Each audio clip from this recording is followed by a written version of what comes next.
আপনারা নিশ্চয়ই অ্যাকনলেজ করবেন, আলেম ওলামাদেরকে লাঞ্ছিত করবার জন্য মানুষ মনে হয় যেন মানে লোভনীয় একটা জায়গা পায়, কারণ এরা হলো সবচেয়ে বড় বৈষম্যের শিকার। এদের বিরুদ্ধে কিছু বললে মানুষ তাদের পক্ষে আসবে না।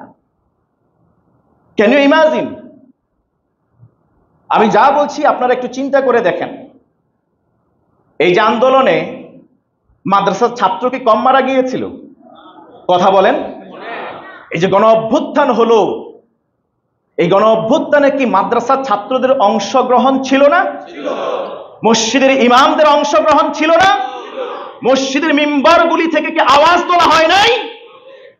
আমাদের পাশের মসজিদের ইমাম মাওলানা আরিফ বিন হাবিব আমার বন্ধু মানুষ, তার চাকরি এখান থেকে গেছে না? এরকম আমাদের মুফতি সাইফুল ইসলাম সাহেব মসজিদুত তাকওয়ার খতিব, তার চাকরি গেছিল না 3 সপ্তাহের জন্য, তাকে আসতে দেয় নাই। যখন পট পরিবর্তন হয়ে গিয়েছে আবার হুজুর হুজুর আসেন, হুজুর আসেন, হয় নাই কি এসব কিছু? আপনি দেখেন, আমি আজকে দেখলাম বাংলাদেশের ধর্ম মন্ত্রণালয়ের তথ্য অনুযায়ী বাংলাদেশে 2.5 লক্ষের উপরে মসজিদ আছে। 2.5 লক্ষের উপরে মসজিদে 2.5 লক্ষের উপরে খতিব। প্রত্যেক মসজিদে যদি 500 জন মুসল্লি জুমার নামাজ পড়তে আসে, আপনি দেখেন কত কোটি মানুষ এর রিপ্রেজেন্টেটিভ এক একজন খতিব। কত কোটি মানুষ আপনি চিন্তা করে দেখেছেন? যদি 2.5 কোটি, কমপক্ষে 8 থেকে 9 কোটি মানুষ, ঠিক কিনা বলেন? 5 দুগুণে 10 কোটি মানুষ বা তারও বেশি মানুষের প্রতিনিধিত্ব করছে খতিবরা, ইমামরা, অথচ সবচেয়ে বেশি নির্যাতন, নিগ্রহে এবং বৈষম্যের শিকার সেই ইমাম আর খতিবরা। আমরা আপনাদের জন্য কথা বলি, আপনাদের জন্য হেদায়েতের কথা বলি, দিন রাত একাকার করে রাত জেগে থেকে কোরআন সুন্নাহগুলি দেখে দেখে কোনটা সহিহ, কোনটা দঈফ, কোনটা মাউদু, কোনটা মাতরুক, কোনটা মুরসাল, এই সব হাদিসের গুলি ক্লাসিফিকেশন নিয়ে এসে সঠিক কথাগুলি আমরা রাত জেগে জেগে এগুলি আমরা জোগাড় করি, এসে এখানে আওয়াজ দিয়ে বুলন্দ আওয়াজে কথা বলি। কারণ আমার নবী সেভাবে কথা বলতেন জুমার খুতবায়, তিনি মিনি মিনি আওয়াজে কথা বলতেন না জুমার নামাজে। কাআন্নাহু মুনদিরু জাইশিন, জুমার এক একটা খুতবা আল্লাহ রাসূল এমন ভাবে দিতেন, হাদিসে এসেছে সহিহ হাদিস, আল্লাহ রাসূল যেন যুদ্ধের ময়দানে তার সৈন্যদেরকে কমান্ড করছেন ওইভাবে তিনি খুতবা দিতেন। আলা সাউতু, তার আওয়াজ বুলন্দ হয়ে যেত, চোখ বড় হয়ে যেত, এইভাবে তিনি খুতবা দিতেন। এটা কি আমাদের কষ্ট হয় না? আপনারা মনে করেন আমরা এভাবে কেন চিল্লাই, এভাবে কেন কথা বলি? কারণ এটা সুন্নাহ, তাই আমাদেরকে এভাবে বলতে হয়। আমরা কথা বলি আর আপনারা কি করেন? সেই আলেমরা যদি একটু কথা বলে, 1000 কথার মধ্যে একটা দুইটা শব্দ, একটা দুইটা লাইন এলোমেলো হতে পারে। ভাই, দিন শেষে আমি মানুষ, আপনিও মানুষ। আমার ব্যাপারে, আপনার ব্যাপারে বিশ্বনবী 1500 বছর আগে আবু বকর, ওমর, ওসমান, আলী এদেরকে সামনে বসায় তিনি বললেন, কুল্লুকুম খাত্তা, তোমরা সবাই ভুল করো। ওয়া খায়রুল খাত্তাইনা আত-তাওয়াবুন, সর্বোত্তম ভুলকারী তো সেই ভুল করার পরে স্বীকার করে নেয়, তওবা করে নেয়।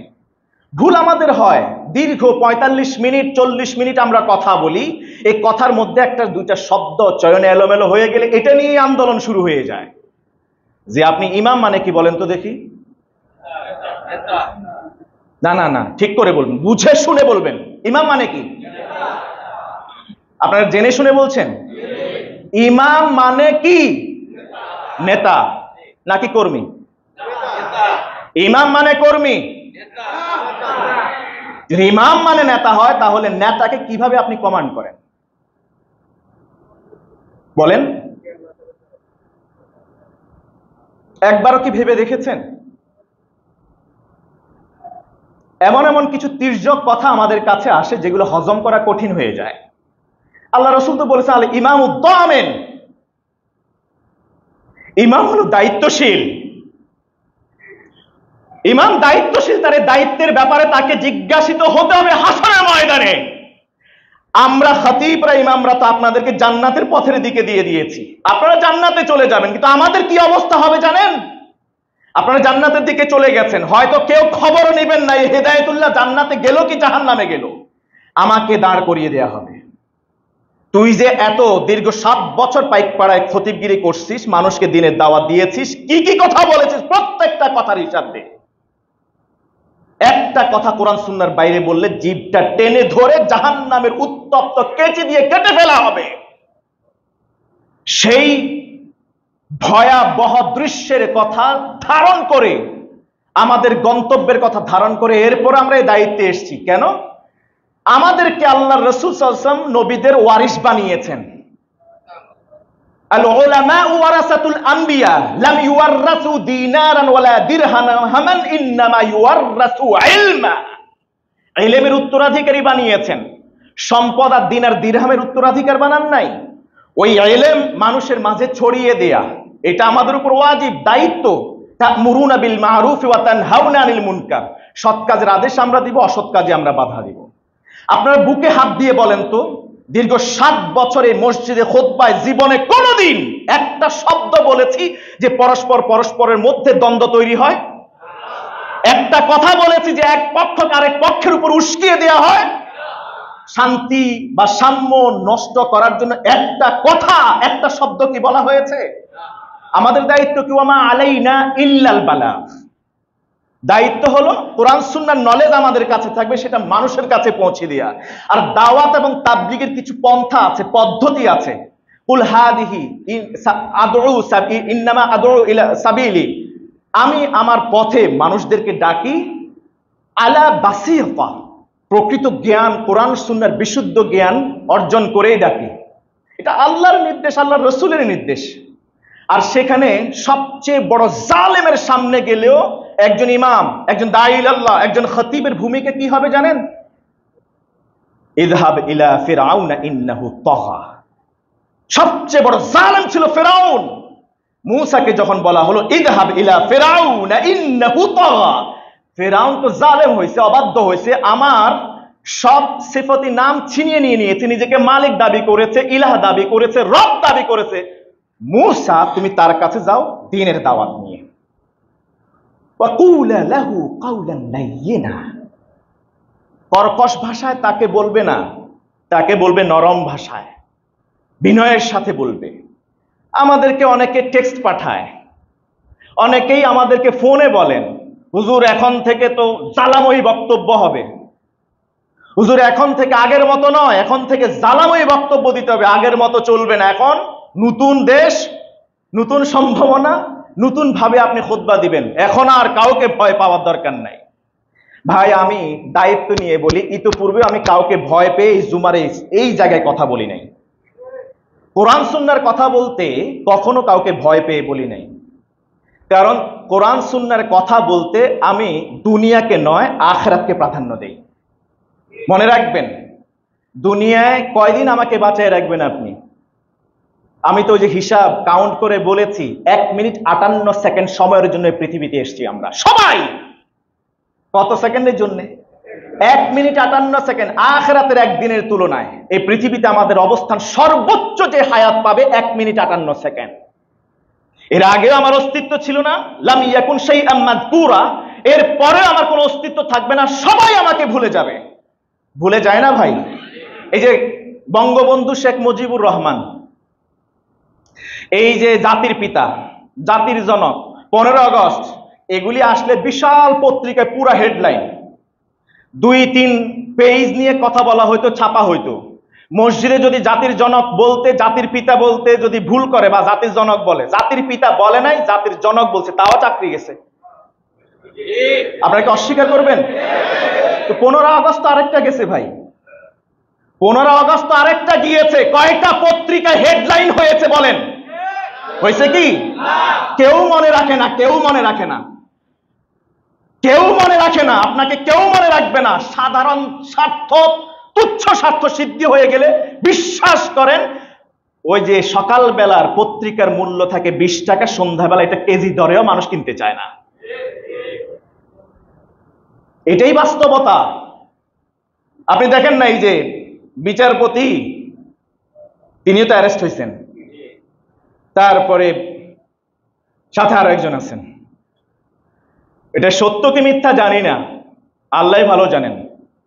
আমরা মিডিয়া থেকে জেনেছি, সামাজিক যোগাযোগ মাধ্যম থেকে, বিচারপতি কি বলা হয়, আইনমন্ত্রীকে ধরছে, ধরার পর আইনমন্ত্রী বলছে যে না, ওই যে আরেকজন আছে উনারেও ধরেন। বিপদে পড়লে ভাই বিশ্বাস করেন কেউ কেউ চেনে না, বরং নিজে বাঁচার জন্য যেমনি ভাবে অতল সমুদ্রের মধ্যে যদি কেউ হাবুডুবু খেতে যায়, খড়কুটা সামনে যা পায় সব পেঁচিয়ে ধরে নিজেকে বাঁচানোর জন্য, ঠিক তেমনি ভাবে যখন বিপদ আসবে দেখবেন কেউ কাউকে চিনবে না, আপনাকে রেখেই ভাগবে। এই কথাটাই আল্লাহ বলছেন, ইয়াউমা ইয়াফিরুল মারউ মিন আখিহি ওয়া উম্মিহি ওয়া আবিহি ওয়া সাহিবাতিহি ওয়া বানি লিকুল্লি ইমরিইম মিনহুম ইয়াউমা ইদিন শাআনু ইউগনি। প্রত্যেকেই সেই দিন আপন আপন নিজের জীবন বাঁচানোর জন্য অস্থির হয়ে যাবে, কেউ কারো দিকে তাকাবে না, কোনো পরিচয় দিবে না।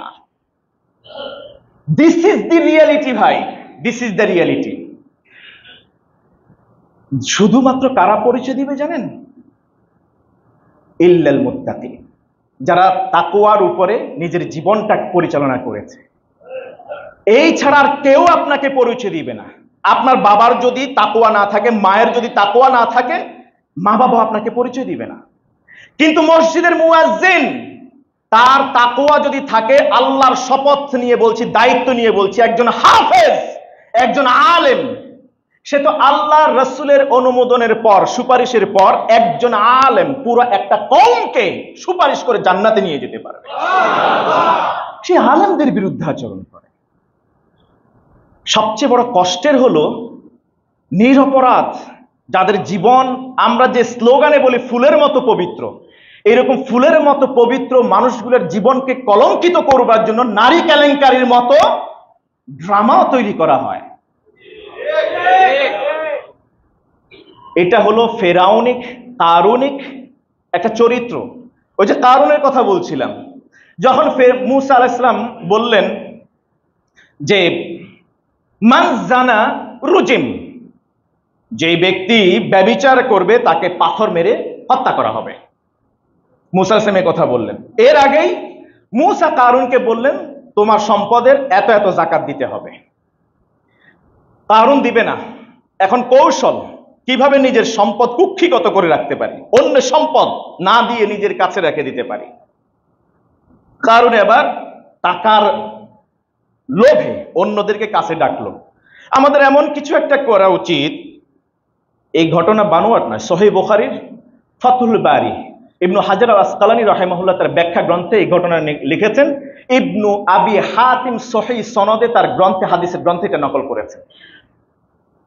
কারণ বলল মূসার হাত থেকে বাঁচার জন্য আসো একটা ড্রামা তৈরি করি। কি?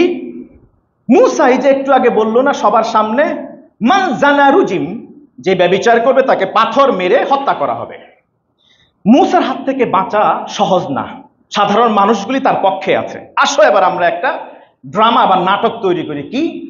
সবচেয়ে সুন্দরী ব্যভিচারকারী নারীকে আমরা টাকা পয়সা দিয়ে তাকে কিনে নেব।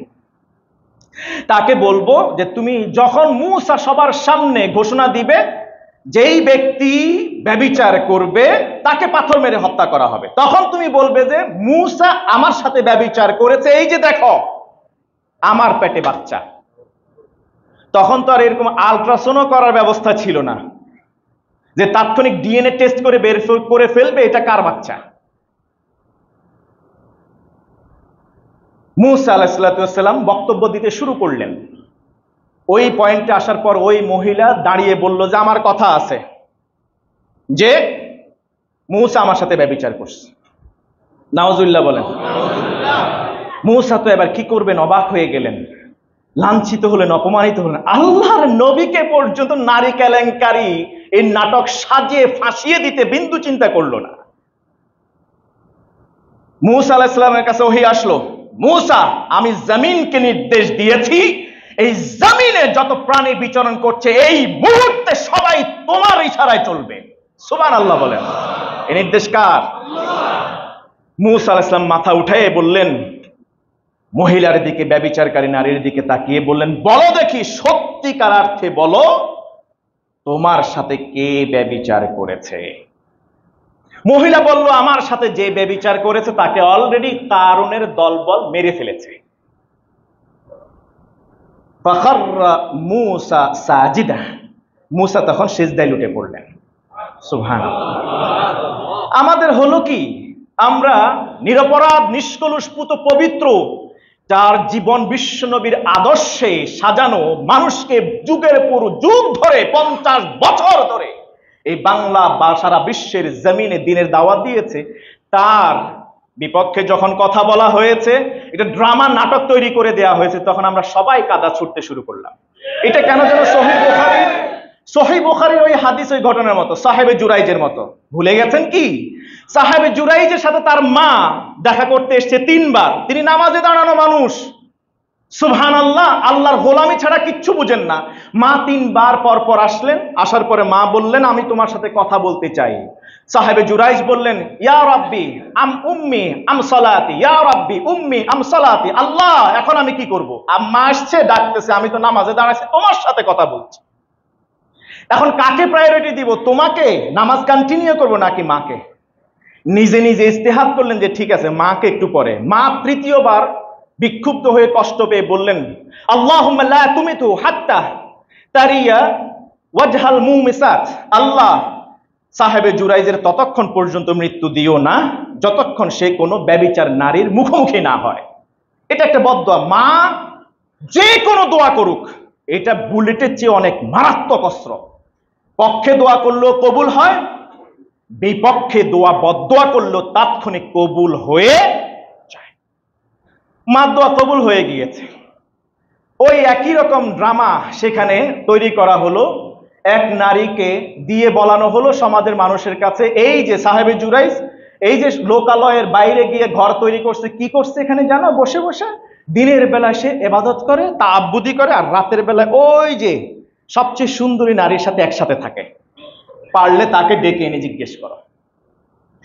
ওই মেয়েকে আগেই টাকা পয়সা দিয়ে তাকে এই কাজ করানোর জন্য, অর্থাৎ ডিক্লেয়ার করানোর জন্য সাক্ষী হিসেবে তৈরি করে ফেললো। নাটক।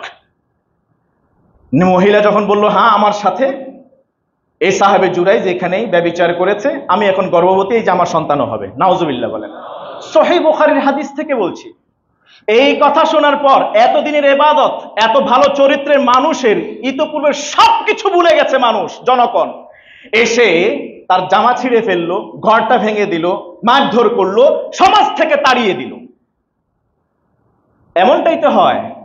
মানে গুজবে কান আমরা এভাবে দেই, যখন যেটা শুনি তখন সেটাই বলি, সেটাই মানি, আর ওইটাই বিশ্বাস করি। আমরা তো সেই জাতি।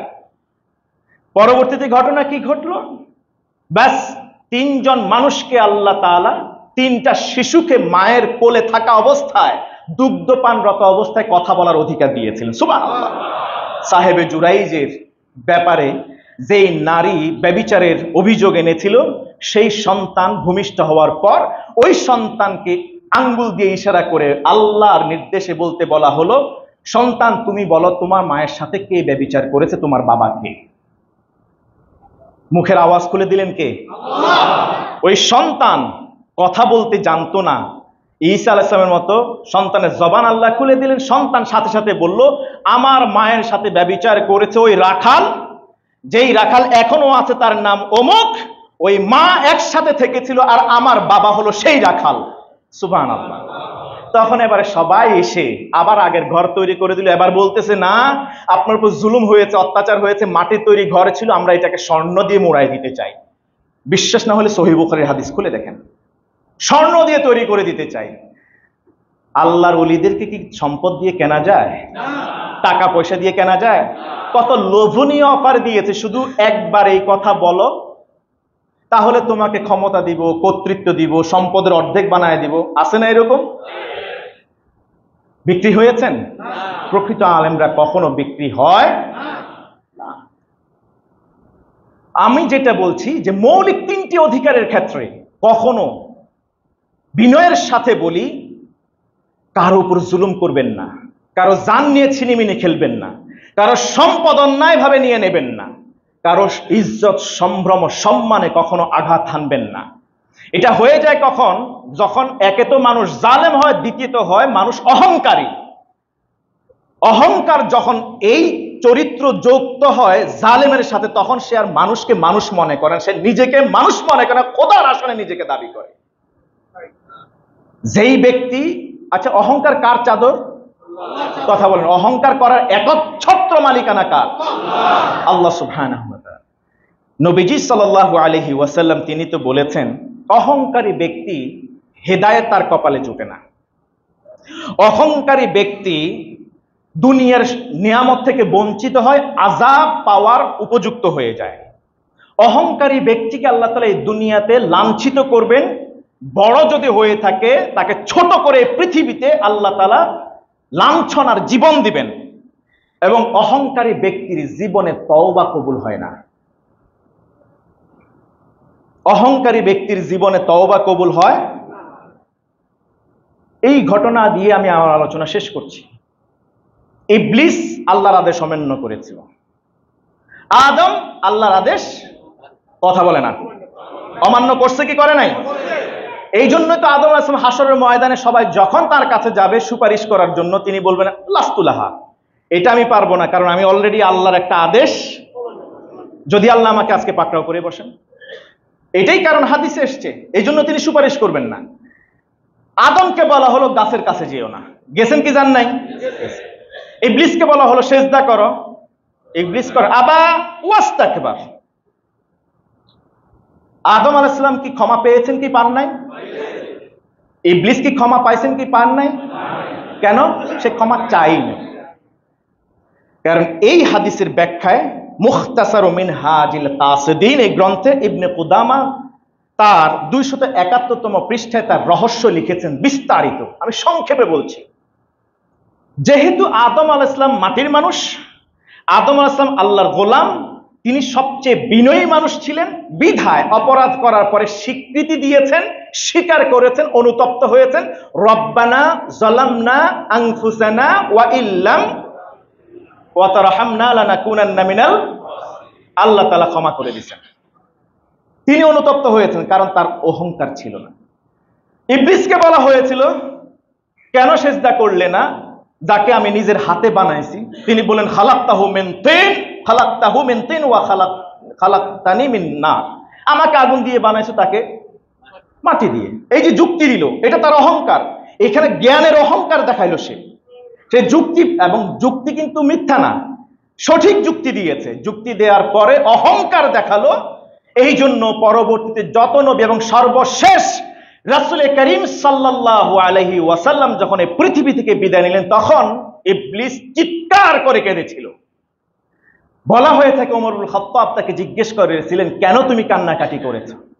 বিশ্বনবী মরে গেছে, তোমার তো খুশি হওয়ার কথা। তার জীবদ্দশায় তার উম্মতকে তুমি পদস্খলন করতে পারো না, এখন তো খুশি হওয়ার কথা। বলল যে না, আমার একটা আশা বাকি ছিল। সে আশাটা হলো মুহাম্মদ সাল্লাল্লাহু আলাইহি ওয়াসাল্লাম যদি আমার পক্ষে আল্লাহর কাছে ক্ষমা চাইতেন, আল্লাহ আমাকে ক্ষমা করতেন। কিয়ামত পর্যন্ত আমি আমার ক্ষমার রাস্তা হারিয়ে ফেলছি, এই জন্য আমি কান্নাকাটি করছি, এই জন্য আমি কান্না করছি।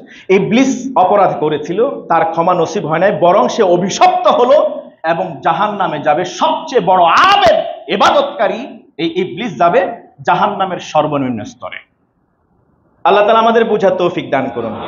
আমরা জুলুম করব না, দৃপ্ত শপথ নিব তো ইনশাআল্লাহ।